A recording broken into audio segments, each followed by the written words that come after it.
Magandang umaga po sa lahat.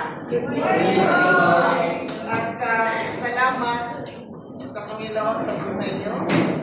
At kayo ay dinala dito sa tahanan niya. Hindi po ito para sa linggo, kundi ito ay divine appointment para sa bawat isa. Ito po ang kanyang tahanan.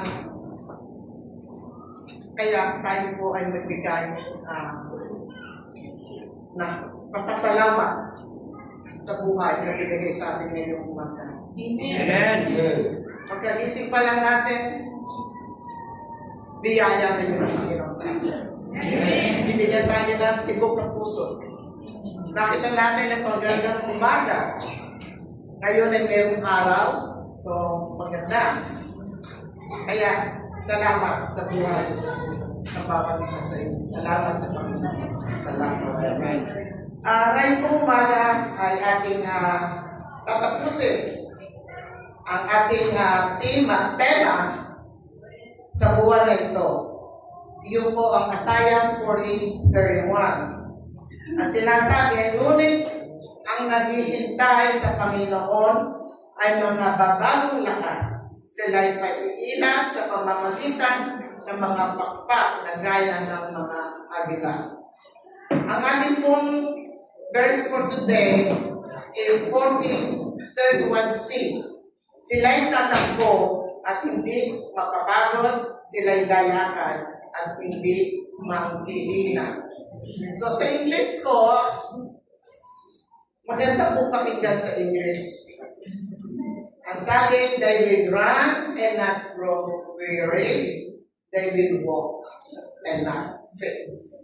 So, kaya, sa umaga ito ay ating pakikinggan kung paano ang ibig sabihin ng last verse na ito. Kaya, samantalang po nga tayo tumuo at una po magandang araw sa lahat at ang mga kapatid na rin sa loob ng iglesia at sa mga nakatutok online. At sa inyong pagdalo, patuloy na pagsamba sa ating Panginoon. Isang napakalaking bagay. Ang lahat ng anghel ay nagbubunyi sa itaas. Sapagkat binigyan niyo siya ng konting oras para siya ay pasalamatan. So tumubo lang po tayo sa sandali at tayo po'y manalangin. Panginoon namin Diyos, salamat po sa bagong araw, sa pagkakataong alam sa iyo. Sa oras na ito, inaalis namin ang bigat ng isip, pagod na katawan, at ingay sa mundo. Banal na Espiritu, ikaw ang mamuna. Buksan mo ang aming puso at isipan upang marinig hindi lang ang salita mo, kundi ang tinig mo na nagbibigay mo. Kung kami man ay pagod, pinahihinaan, o nawawala ng pag-asa, hinihiling natin na ikaw ang mag-renew ng aming lakas. Give us a strength. Turuan mo kami matintay sa iyo at magtiwala sa iyong kapangyarihan. Ang lahat ng ito ay aming hinihiling sa pangalan ni Jesus. Amen. So, ang ating pong pangunahing layunin ng Isaiah 40. Si Isaiah 40 ay sinulat ni Isaiah. Isa siyang propeta. Siya po ay propeta ng hope. Propeta ng pag-asa. Upang alimin, palakasin, at ibalik ang pag-asa ng Israel. Ang piniling bayan ng Diyos na pagod, nanghihina, at nawawala ng pag-asa dahil sa pagkatapon at matagal na paghihintay. Mga kapatid, maraming Kristiyano ang nagsimula ng malakas, excited, talaga namang nag-aapoy, motivated, pero nauubos sa gitna ng biyahe. kaya? Ang tanong, paano ka tatakbo at hindi mapapagod? Pero ba tumatakbo na hindi napapagod? Unless na tumatakbo ka lang by shadow, ha? Pero hindi mapapagod kasi nakaw mo natin sa pwesto. So, paano ka lalakad nang hindi ka nangihina? So, pag hindi ka manghihina, lalakad ka lang. Gano'n ka lang. So, para ba sa trainer ka lang, lakad ka lang ng lakad, hindi ka manghihina. Nandoon ka lang sa isang lugar. Hindi sinasabi ng Diyos na hindi ka mapapagod, kundi hindi ka mapupupos kapag siya ang pinagpupuputan mo ng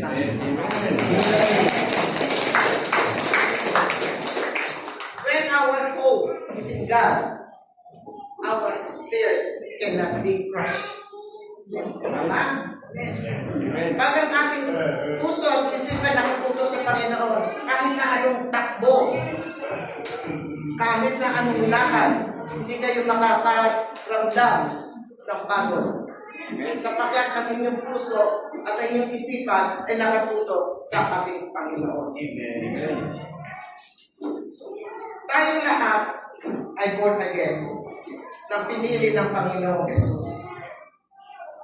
Tayo di rin makakaranas nito. Kaya ang mensaheng marinig ninyo ay napakalaking tulong sa buhay natin lahat.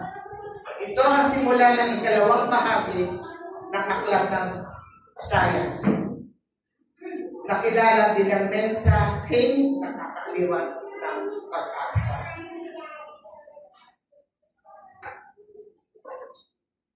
Asayang 40 ay mensahe ng pag-asa sa mga pagod at paghihinahang Kristiyano.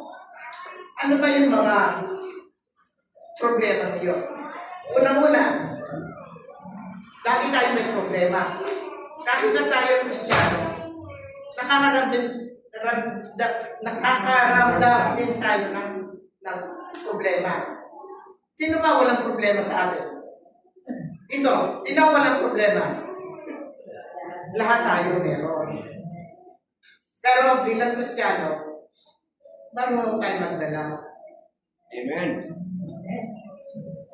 Kasi tayo mga Kristiyano, lagi tayo nakatawa eh. Lagi tayo masaya. Kasi, bakit? Bakit nga pala ang mga Kristiyano lagi masaya? Lagi nakangiti. Dahil kasama natin ng Diyos.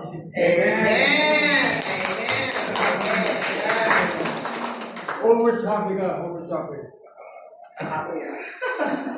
Overtopping. Kaya tayo bilang sa Kristiyano, ang problema natin ay hindi natin lagi iniisip. Pag tayo nagkaroon ng problema, ang ano una natin ginagawa?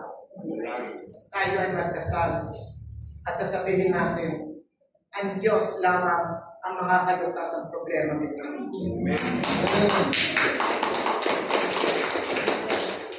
Ang pangalawa, pagod sa paghihintay at pagod sa buhay. Sabi ng Diyos, hindi lakas mo ang solusyon ko. Ako. Sabi ng Diyos. Kaya, ang sinasabi, dire-remind sa akin ng Panginoon, there is value in waiting. Meron kayong makukuha kung kayo nag-aantay. Ang sabi niya, wait and see. Waiting on God is not being passive. Hindi porke kayo nag-aantay sa Diyos, kayo ay tahimik lang. Kailangan, meron din kayong tahimik. Kaya, sa pag-aantay sa Panginoon, tahimik ka lang, pero sabi ng puso mo, binubulong sa iyo ng Panginoon, nandito ako. Amen. Ano ang dapat mong gawin? Ano ang dapat mong gawin? And walk in obedience. Kailangan tayo ay lagi sumusunod sa Panginoon. Unahin natin ang bulong ng Diyos sa ating puso at isipan. Hindi ang ang ating makakayanan. Hindi tayo depende sa ating sarili. Ang God is not slow. Hindi siya mabagal. Ang Diyos ay laging on time. Amen. Naniniwala kayo doon? Yes. Maaring babagal siya, pero merong purpose bakit ang Diyos ay mabagal. Iyon ay para sa inyong kabutihan. Pero, hindi kayo hinihiya o hindi kayo binibigo. Amen.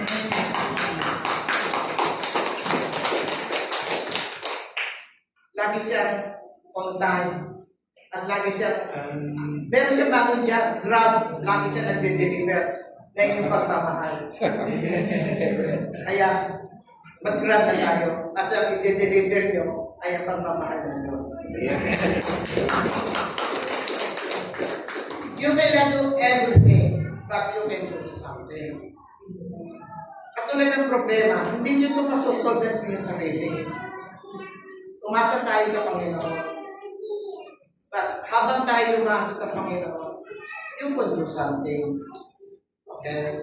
Ay, yung you can do something is dapat naka-alalay, nakalinya kung anong gusto sa inyo ng Panginoon. Amen. Kaya meron akong tanong sa inyo. Question kagad. Pero hindi ako ang makakasagot nito, kundi ang sarili nyo. Hindi ko kayo matutulungan dito, kundi ang sarili nyo lang ang makakaalam. Ang tanong, what am I doing now in order to have a better life later? Iyon po ang tanong. Ano ang aking magagawa para aking magkaroon ng magandang buhay? Kaya kayo lang ang makakasagot nito. Hindi ko kayo matutulungan. Matutulungan namin kayo, kami mga pastor, matutulungan namin kayo, ay kayo ay ipagkasal. Kaya, being patient does not mean being idle. Waiting on God does not mean you are behind. It means God is protecting you for showing up unprepared. At sinasabi ng Diyos dito, being patient, not being idle. Hindi kayo, porque kayo nag-aantay sa inyong puso, kayo-kayoan. Hindi po. Waiting on God doesn't mean you are behind. Hindi porke kayo nag-aantay sa Panginoon, akala nyo hindi nag-deliver ng Diyos ang inyong hinihingi. Ang ibig palang sabihin ng Diyos, asa kami purpose. Iniingatan kayo na kayo ay humanap sa Kanya ng unprepared, ng hindi handa. So, yun po ang gustong iparating sa atin ng ating Diyos. Kaya, nangangintay sa Panginoon, hindi ito nakaupo lang. Tulad na sinabi sa sermon ni Pastor Carl, ang sabi niya, attend to your church. Love your church. Serve. Give. Invite. Worship. Evangelize. Join. Engage and participate. Ang lahat ng ito ay kailangan natin gawin. Kailangan tayong sumali. Kailangan tayong mag-participate sa bawat gawain meron tayo dito sa simbahan. Especially ang evangelism. Kaya kung kayo po ay interesado, lumapit lang po kayo kay Pastor Dario at kayo po ay igagay niya kung paano maging evangelist. So, ang participation ay napakalaking bagay. Kailangan aktibo. Aktibo tayo sa pagtitiwala sa Diyos. Umaasa, sumusunod, at nagpapatuloy kahit mahirap. Kahit na anong hirap na gawain sa simbahan, kailangan po tayo ay mag-participate. Sapagkat yung po ating ipinakikita kung paano tayo magsilbi sa Diyos. Hindi po kayo nagsisilbi sa ating mga pastor. Nagsisilbi po kayo sa Diyos. Habang po kaya huwag niyo pong isipin na kaya kayo ay nandito at kayo ay, let's say, nag-join kayo ng health ministry or kayo nagpupunas ng floor. Hindi po. Hindi po yung para sa amin ng mga pastor. Kundi yung po ay para sa Diyos. Amen.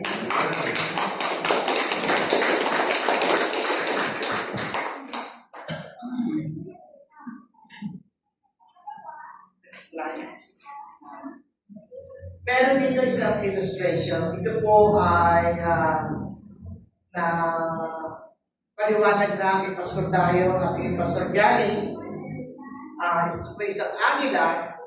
Ang sinasabi niya, ang agila hindi palaging pumapadya ng pangpak. Kumakampay. Kapag may bagyo, inaangat siya ng hangin. Ang ibig sabihin, kung malakas ang hangin, ang agila ay sumusunod sa agos ng direction ng hangin. Kasi pag siya sasalubong, nanghihina siya. Kaya kailangan, pag ikaw dumaloy sa agos, sumama ka sa agos, hindi ka manghihina, malakas ka. Kasi hindi ka napapagod kasi kasabay ka ni Lord na tumatakbo. Kapag ikaw ay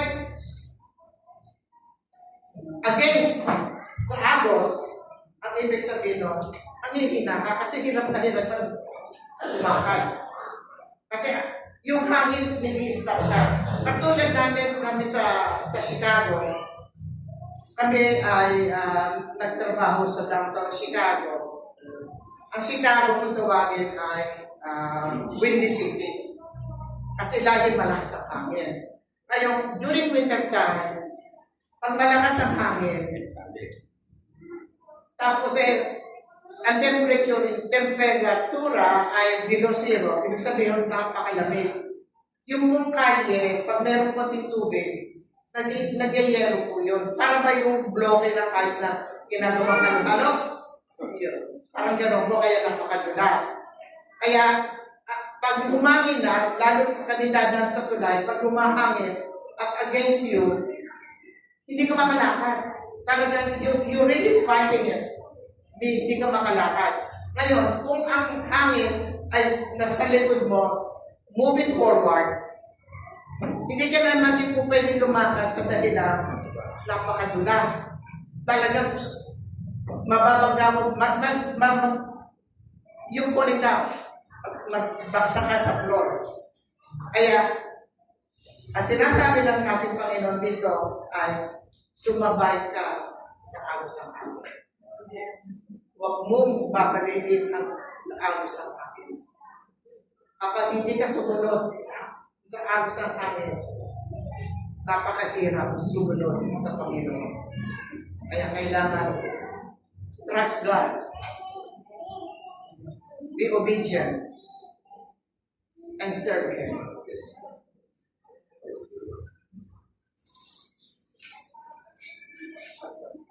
Kapag sa Diyos ka nakadepende, ang bagyong akala mo sisira sa iyo, siya pong mag-aangat sa iyo. Naniniwala kayo doon?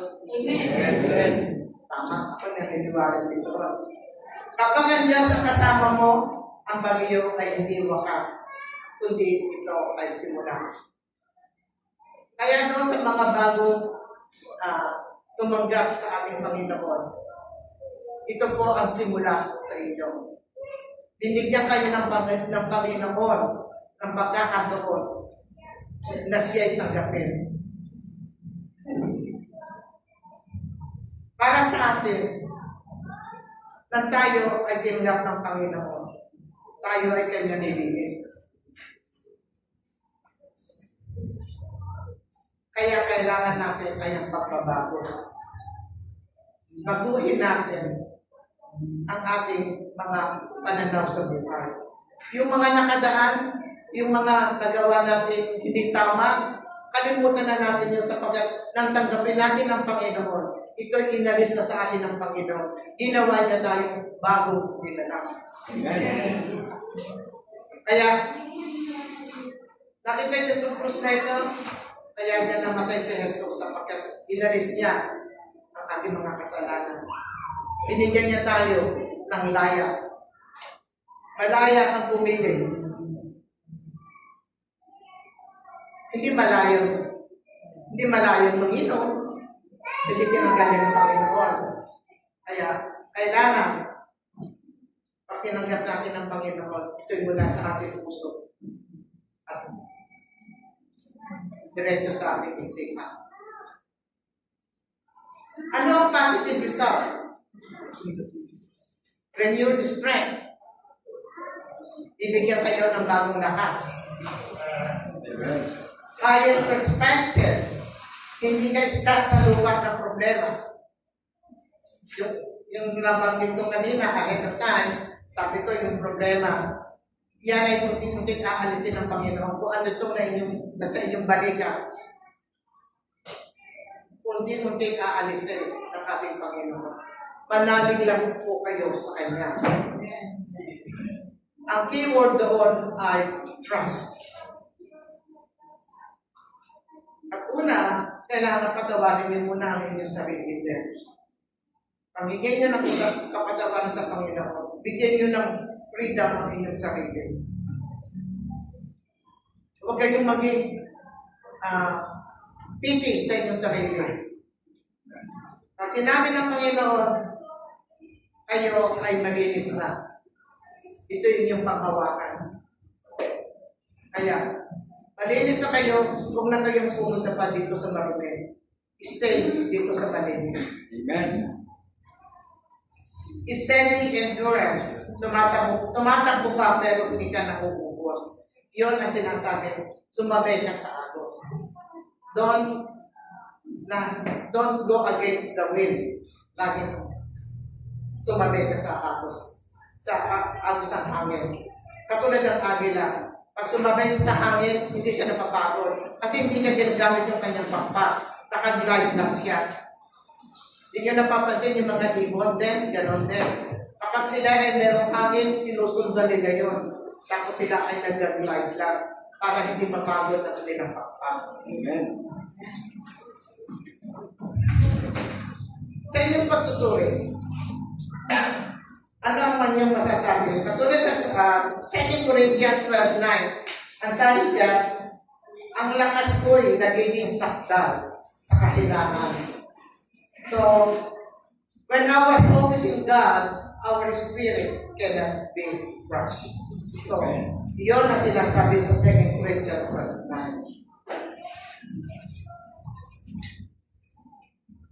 Next slide, please.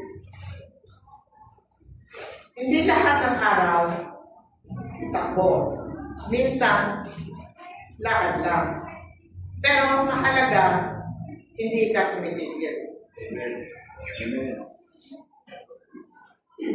Continue your trust sa Panginoon. Huwag mawawala ang inyong tiwala sa Panginoon. Continue lang tayo. Hindi tayo kukulang at mag-aantay tayo. Number 1, sabi dyan, run. Kapag may sigla, may vision, may breakthrough. Run ka. Ngayon, walk ka kapag may luka, pagod, at tahimik na pananampalataya. At sinasabi dyan, trust God, He will lift you up. When you're tired and gives you strength, when you feel weak, just walk with trust. Ibig sabihin, maniwala kayo sa Panginoon, itataas kayo nito. Hindi kayo ibabaksak niya. Itataas kayo nito. Katulad ng sinasabi sa Isaiah 41:9, 42:9, 41:9, o 41:10. I'm not really sure. 41:10, yeah. I will lift you up with my righteous right hand. Yeah. At ang Diyos ang magbibigay sa inyo ng lakas kapag kayo'y nanghihina. Ang ibig sabihin nun, pag kayo lumapit sa Kanya, kapag kayo nagdasal sa Kanya, kayo'y Kanyang palalakasin. Amen. Amen. And then, just walk with trust. Kaya kailangan, pag kayo lumakad, kailangan taas ang inyong ulo at may tiwala kayo sa Panginoon. Tama? Amen. Okay, kailangan naman namin ang Panginoon.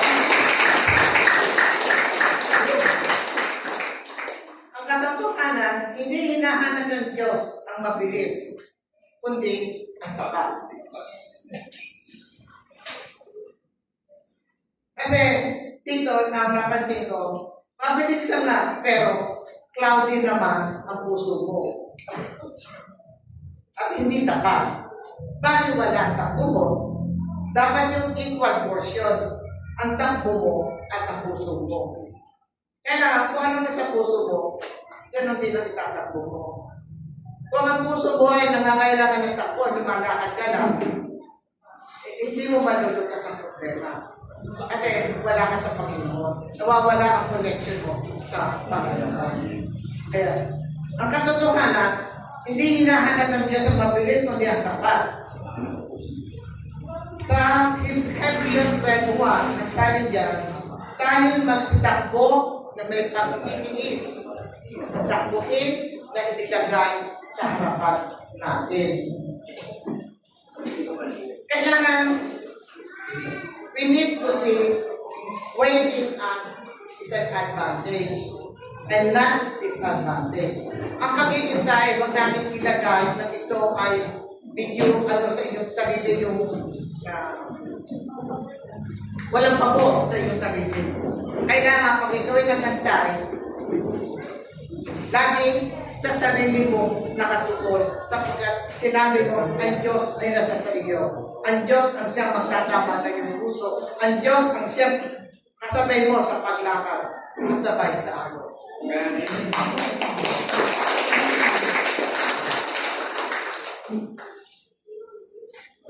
We need to see waiting is an advantage and a disadvantage. Ang gusto ng Diyos ay maghintay at huwag magmadali.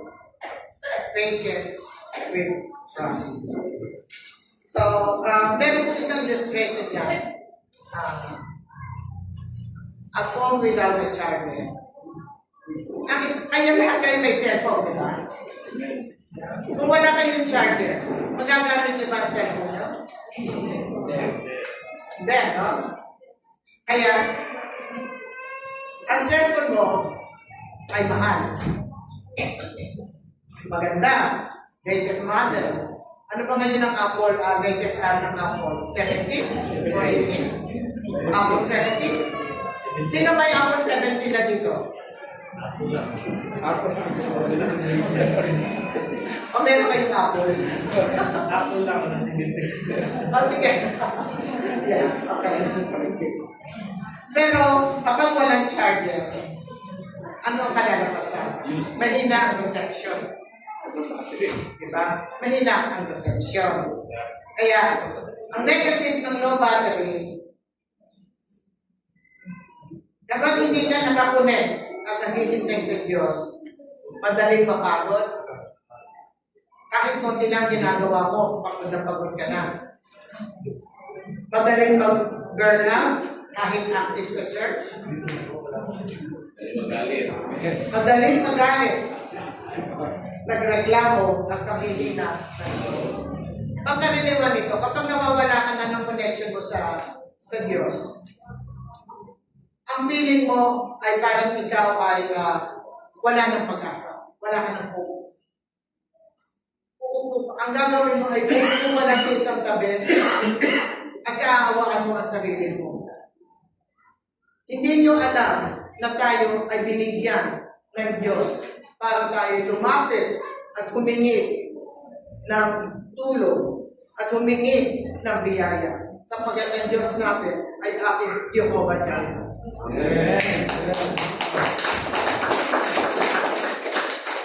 Ano sinasabi sa Juan 15:5? Kung wala kayo sa akin, wala kayong magagawa. Kaya yung cellphone nyo, kung walang charger, wala kayong magagawa. Titingnan nyo na yung cellphone nyo. Walang charger, hindi nyo magagamit.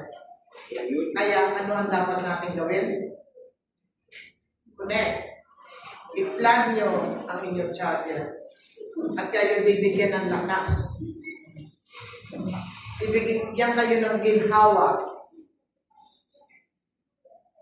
At bibigyan kayo ng pag-asa.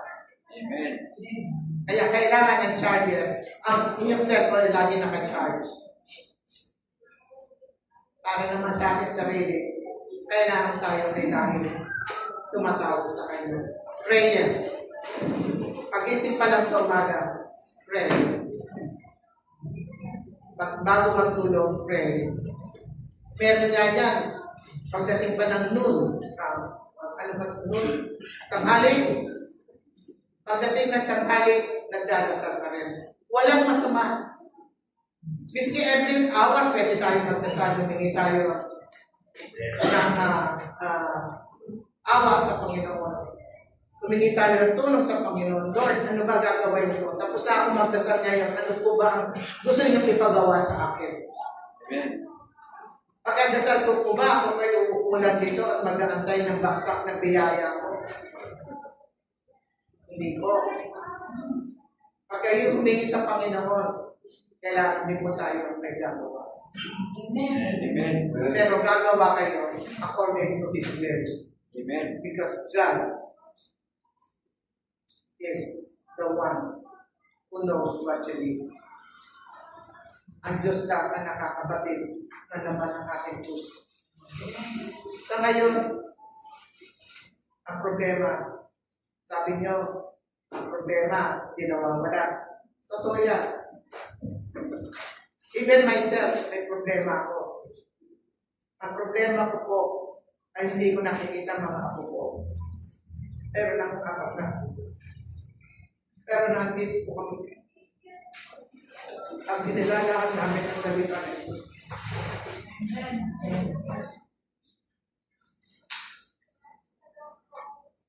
Anong positive? Positive versus negative. Ano ang positive side? When you wait on the Lord, may renewal, hindi lang pahinga. May direction, hindi lang activity.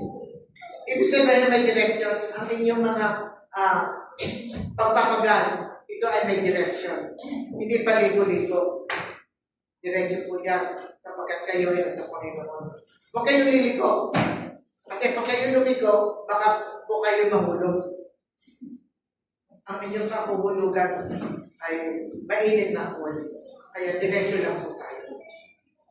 May saya, may joy, kahit may problema. Yan po ang sinabi ko kanina. Bakit ang mga Kristiyano ay laging nakangiti? Kasi tayo po ay may Diyos sa ating puso. Amen. Ang tulad sinasabi sa Nehemiah 8:10, ang kagalakan ng Panginoon ang inyong lakas. Sapagkat kung masaya ang Panginoon, masaya din tayo. Sapagkat binababa ng Panginoon ang kanyang kasayaan at ibinibigay sa bawat isa sa inyo. Ang kasayaan. Kaya naman tayo na nakakakilala sa Diyos, ang kasiyahan na ito ay ating ibahagi. Kung meron po tayong mga kapitbahay, pwede po natin tayo mag-share ng salita sa Kanya at ibahagi natin ang pagmamahal ng Diyos. Amen. At ibahagi nyo, ibigay nyo yung ngiti sa inyong mga kapitbahay, sa inyong mga kakilala, sa inyong mga kaibigan. Ngayon naman, ang negative side niya ay when you rely on yourself, kung kayo ay nakadepende sa inyong sarili at hindi sa Diyos, mabilis kayong mapagod. Kasi tatakbo kayo ng tatakbo para makagawa kayo ng paraan. Kasi sabi nyo, ako, sarili ko, ako ang bida. Kaya ko itong gawin. Pero hindi. Kung wala kayo sa Diyos, mahirap kong gawin sapagkat ang Diyos ang nagbibigay ng kaginawahan sa aking buhay. Madaling sumuko. Pag may problema na tayo ng maliit na ganyan, nawawala na tayo. Minsan, nakakalimot tayo magsimba. Minsan, nakakalimot tayo ng mga gawain sa simbahan. Kasi sabi niya, wala namang mangyari. Punta ako ng punta sa simbahan. Kahirap pa rin ako. May problema pa rin ako. huwag po tayo sumubok. Kapag tayo sumubok, kala mo walang mangyayari. Amen. Depende nyo. Kaya tayo pumupunta sa tahanan ito. Para ating pasalamatan sapagkat ang Diyos ay lagi nagbibigay sa atin ng ating pangangailangan. Kaya huwag tayo sumubok. Huwag yung negative, huwag natin lagi ilagay sa ating sarili. Gawin yung plus. Katulad ng cellphone nyo, i-charge nyo ang inyong puso ulit. Nawawala ang passion. Ang ibig sabihin, nawawala ang passion, yung sa pagsisilbi sa Panginoon. Hindi na kayo umaatin na inyong volunteer na sa simbahan. Meron tayong Bible study every Wednesday. And then meron din tayong praise and worship every Wednesday. And then Wednesday po, meron po tayong discipleship. And then Sabado po, meron tayong Bible study sa jail. And then magsisimula na po ang Bible study sa Cotigir. So kung gusto po ninyo mag-Bible study sa inyong tahanan, lumapit na po kayo sa ating mga pastor. Sapagkat kapag kayo nag-open ng Bible study sa inyong tahanan, ang bahay niyo ay magiging a blessing house. Amen. Lahat ng umaatin sa bahay niyo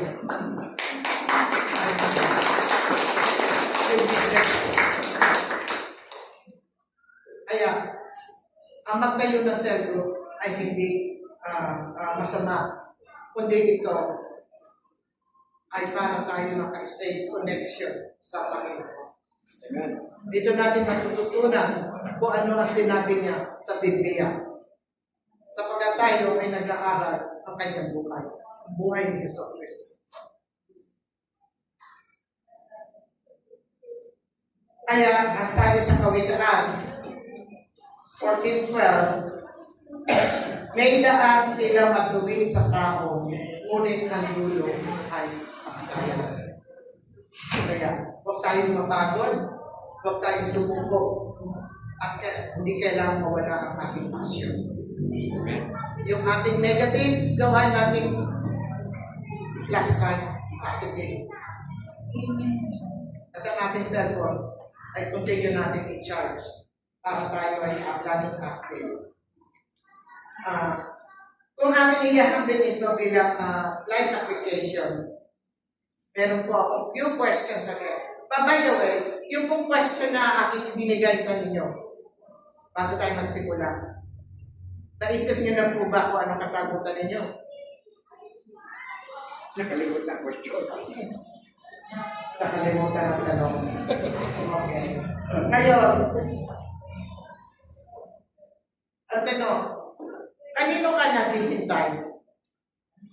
Sa sarili mo o sa Diyos?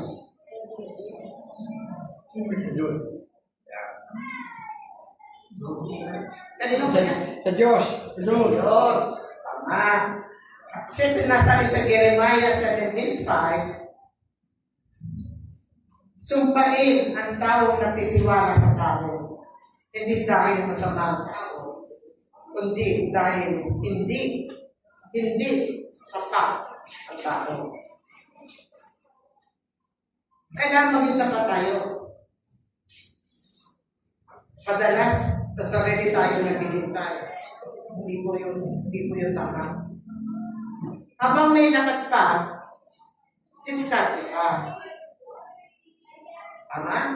Habang malakas tayo, kailangan diskarte. Pero kailangan i-align natin sa gusto ng Panginoon. Kakilala ka. Kailangan mag-share tayo ng salita ng Diyos.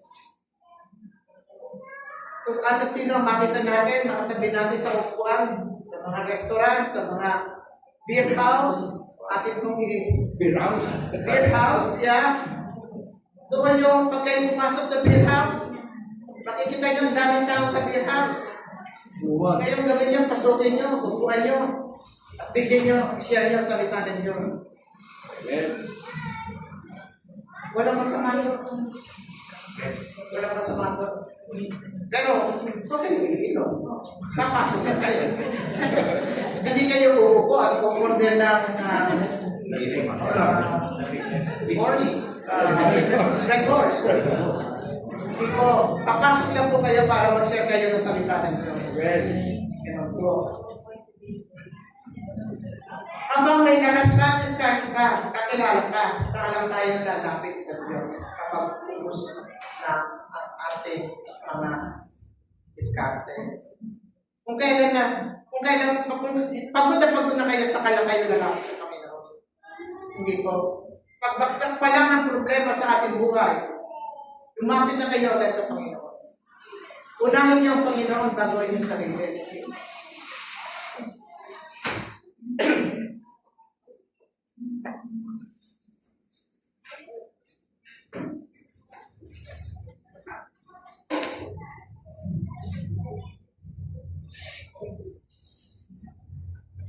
At ang sabi naman sa Psalm 127:1, maliban ang Panginoon ang magtayo ng bahay, walang kabuluhan ang pagpapagal ng nagtayo. Kung ikaw ang nagsimula ng wala ang Diyos, ikaw rin ang mauubos sa dulo. Ano po ibig sabihin nun? Kung kayo nagsimula na hindi nyo kasama ang Diyos, kung nabawa kayo nagtayo ng isang negosyo, at wala kayo paniniwala sa Panginoon, hindi nyo siya binigyan ng gala. Huwag nyo kasama na yung sinimula ninyo ay matatapos ninyo. Kailangan, nasimula kayo, kailangan kasama na agad ng Panginoon. Amen. Kailangan kasama na ang Panginoon. Talakukan naman natin ang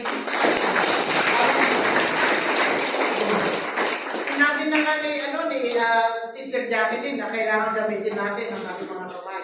Kaya kapag nagustuhan ninyo ang salita ng galing mula sa Panginoon, bigyan niyo siya na. Ano lang po din. Yung palakpak.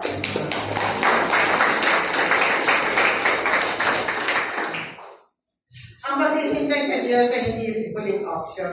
Dapat ito ang unang desisyon. Talagang totoo yun.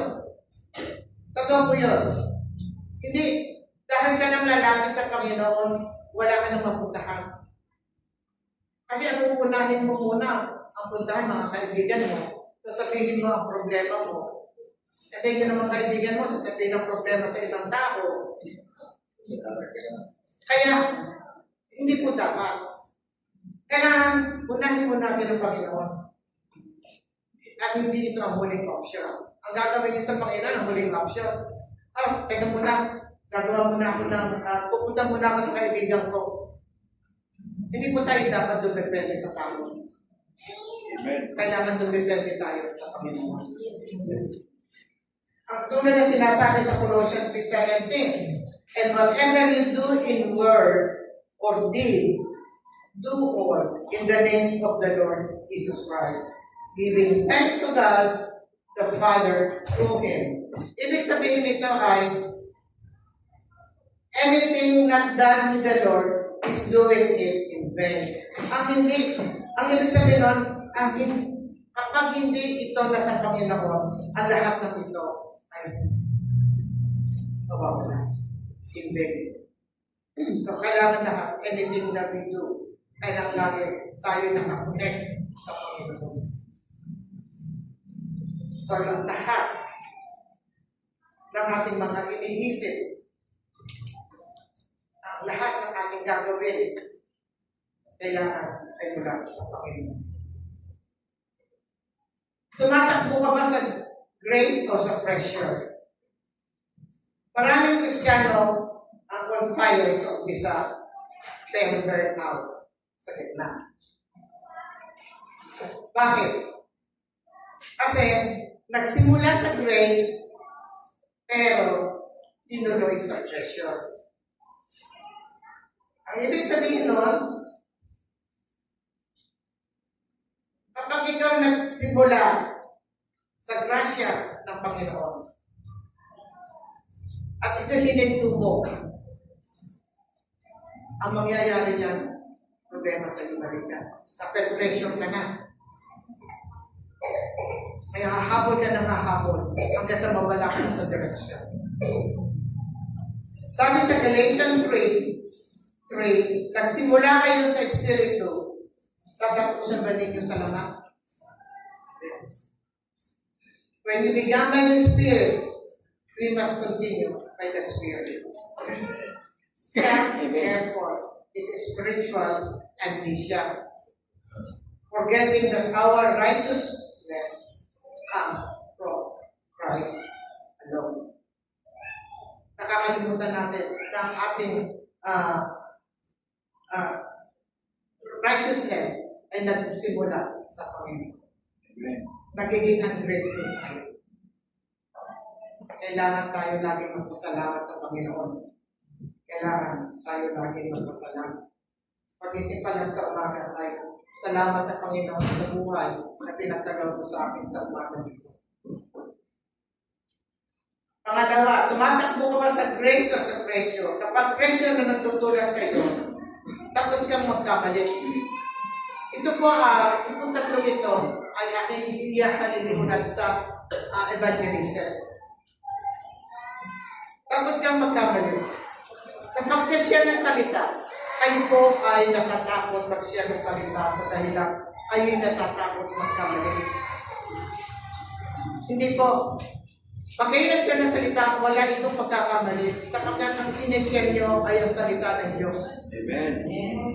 Tama ba? Tama po ba? Kaya, huwag tayo matakot. At huwag tayo mag-pressure na iisipin ninyo, naku, ayoko mag-share ng salita ng Diyos kasi baka ako magkamali kasi pagtatawanan ako. No, hindi po ganun. Magkaroon kayo ng ano sa inyong sarili. Tiwala. Amen. Tiwala sa sarili at tiwala sa Panginoon. Kung may tiwala ka sa Panginoon, ang Panginoon mismo ang siyang mag-i-inject ng tamang salita na i-share nyo sa ating mga kapatid. Palagpakan po natin. Pangalawa, takot kang mapahiya. Yan ang laging natin nasa isip. Naku, baka ako mapahiya kapag mali ang verse na aking siniyar sa Panginoon sa mga ating kapatiran. Kaya yung pagpapahiya na yun, ang siya nag-i-stop na tayo mag-share ng salita. Kasi lagi natin iniisip, baka ako magkamali. Pero kung may tiwala ka sa sarili mo, once na ibinuka mo ang sarili mo, ang bibig mo, ang banal na espiritu, ang siya magpipig kung anong lalabas sa iyong bibig. Amen. Basta tumingin lang kayo ng wisdom sa Panginoon bago kayo humarap sa ating mga kaibigan o ninuman. Sabihin niyo, Lord, bigyan mo ako ng wisdom to share ang iyong salita. Maniwala kayo. Once na pinukan nyo ang bibig nyo, dire-diretso na kayo magsalita. Amen. Ganoon po, kailangan humingi po tayo ng tiwala sa Panginoon at humingi tayo ng wisdom sa Panginoon kung kayo magsashare ng salita. Takot kang hindi sapat. Sa Panginoon ay walang hindi sapat. Basta ikaw ay nagdarasal sa Kanya, humihingi ka sa Kanya ng awa, humihingi ka ng tulong sa Kanya. Ang Diyos ay laging nandiyan sa tabi mo. Hindi Kanya pinagkukulang. Ang Diyos ay hindi madamot. Tayo ang madamot. Kasi hindi natin binibigay ang ating buo natin katawan sa Kanya. Pero si Jesus, ibinigay niya katawan niya. Kaya siya napakot. Kaya walang hindi sapat. Ang Panginoon ay laging full. Amen. Amen. Laging full.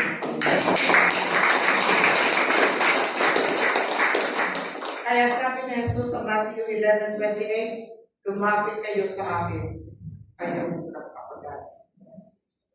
Kaya lumapit lang tayo, beses. Hindi ka tinawag ng Diyos para patunayan ang sarili mo. Tinawag ka niya para magtiwala sa Kanya. Magtiwala. Grace ang nakapalakas, pressure, ang unti-unti kumapatay. Kaya, huwag niyong ilagay ang problema. Don't put any pressure on yourself. Always, Lord. May pressure ka, bigay mo sa Panginoon, siya ang bahala mag-solve ng mga problema niyo. Huwag kayo. Ano mangyayari niya? Pressure, ang unti-unti kumapatay. Pinamatay ang passion mo sa pagsisilbi. Nawawala ang excitement at napapalitan ng pagsuko.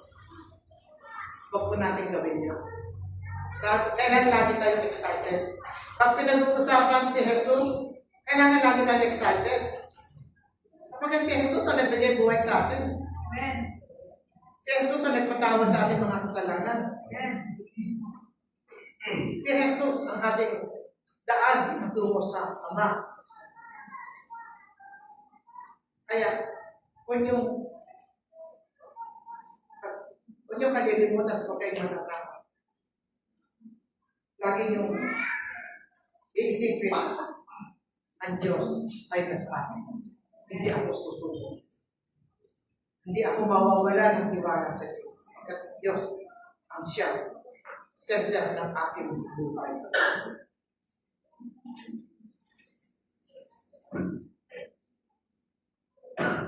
Number 3, may oras ka bang tumulit sa Panginoon araw-araw?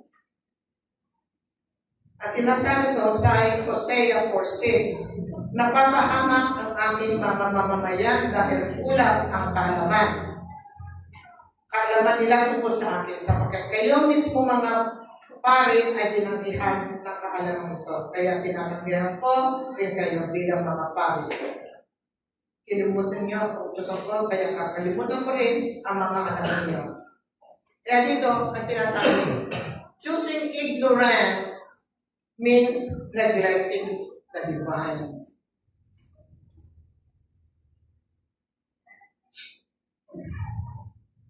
Huwag natin kalimutan. Si Jesus ang nagbayad ng ating buhay. Dugo ni Jesus ang nagbayad, ang naglinis sa ating kasalanan. Hindi totoo na wala kang oras. Ang totoo, may pinipili ka lang namin. Amen. Amen. That's right. Ako, kung kayo nag-TV na yun, ay mukhang may nangyari na sa buhay niya. Kaya, kailangan po, pag sinabi tayo mayroong Bible study, punta po tayo ng Bible study. Huwag po natin unahin ang mga birthday, ang mga handa-handaan. Unahin muna natin, Panginoon. Isang oras lang po yun. Pagkatapos doon, saka tayo pumunta doon sa birthday o sa kainan. Amen. Amen. Kaya huwag niyo uunahin. Ang unahin ninyo ang Panginoon.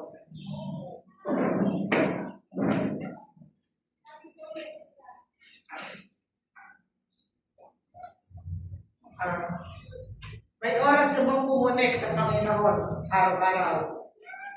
Kung kaya mong mag-scroll, kaya mong manalangin. Kung hawak mo ang cellphone mo at kaya mong lagi ka nagaganyan, pwede naman continue your scrolling, close your eyes and pray.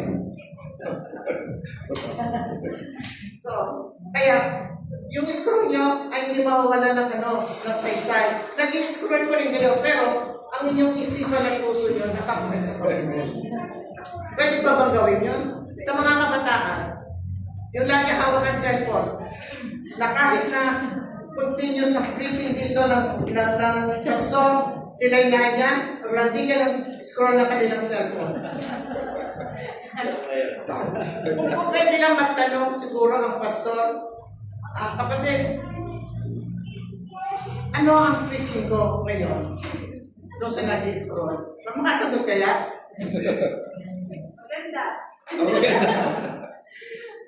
Yeah. Naka-order na ba kayo?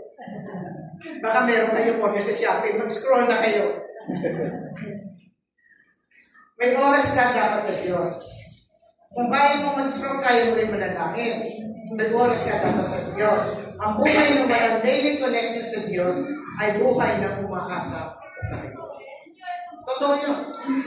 Kapag ang connection mo sa Diyos ay naputol, umaasa ka na lang sa sarili mo. At ang ending noon ay disaster. Kaya kailangan nakakonek kayo lagi sa Diyos. Kahit na kayo nag-scroll, ang isipan at puso nyo lagi nakakonek sa Panginoon. Amen. Amen. Hindi ka pagod dahil marami kang ginagawa. Pagod ka dahil matagal mo na hindi inuubos ang oras mo sa Diyos. Pero bang nakaka-relate yan? Ulitin ko po yun para maganda pakinggan. Hindi ka pagod dahil marami kang ginagawa. Pagod ka dahil matagal mo nang hindi inuubos ang oras mo sa Diyos. Alam niyo na yun, sasabihin niyo kung ano ibig sabihin. Kaya, kayo na sumagot ito sa inyong sarili kung anong ibig sabihin. So, hindi ko na po ito i-explain. Pastor Johnny, tama po ba yan? Tama po. Hindi ko na i-explain. Kayo makakasagot ito sa inyong sarili. Amen. Kaya tanong nyo na ngayon, guilty ba ako? Tama po. Okay. Conclusion na po tayo. Pero ang conclusion na ito may challenge. Hindi lahat ng mabilis ay tatagal. Pero lahat ng umaasa sa Panginoon, tatapos ng pag-ibig. Amen.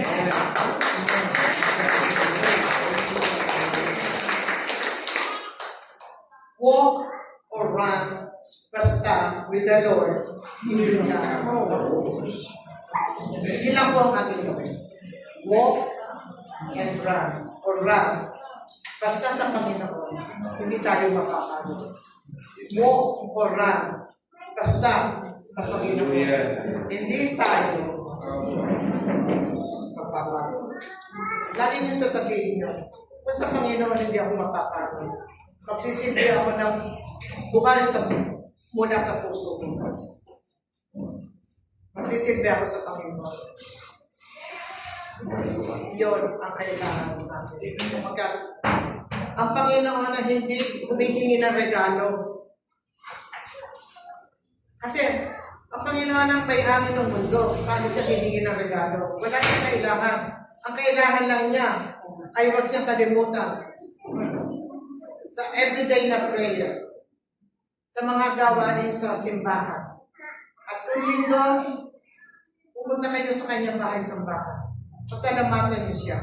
Yun lang po ang hinihili o ang regalo na bibigay natin sa Diyos. Hindi niya kailangan ng Mercedes-Benz o hindi niya kailangan ng Lexus. Hindi niya kailangan ng Apple 18. Ang kailangan lang ay inyong paglilingkod sa Kanya. Amen. Hindi siya madamot na pagbigay.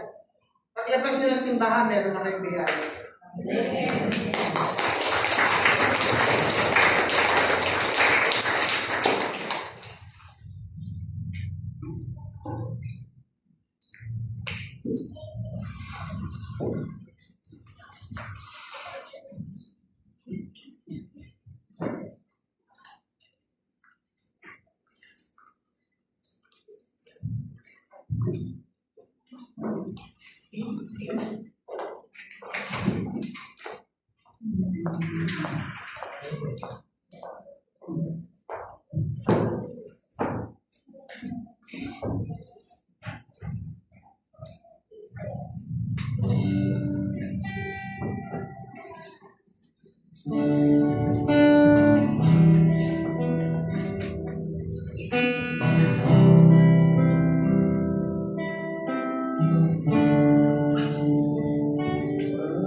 Panginoon, maraming salamat po kayo sa amin na nagbibigay lakas sa aming kaluluwa.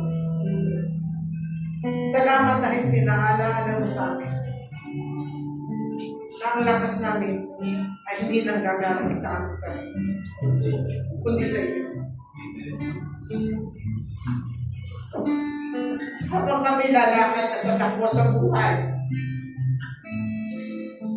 tulungan mo kami. Huwag sumuko.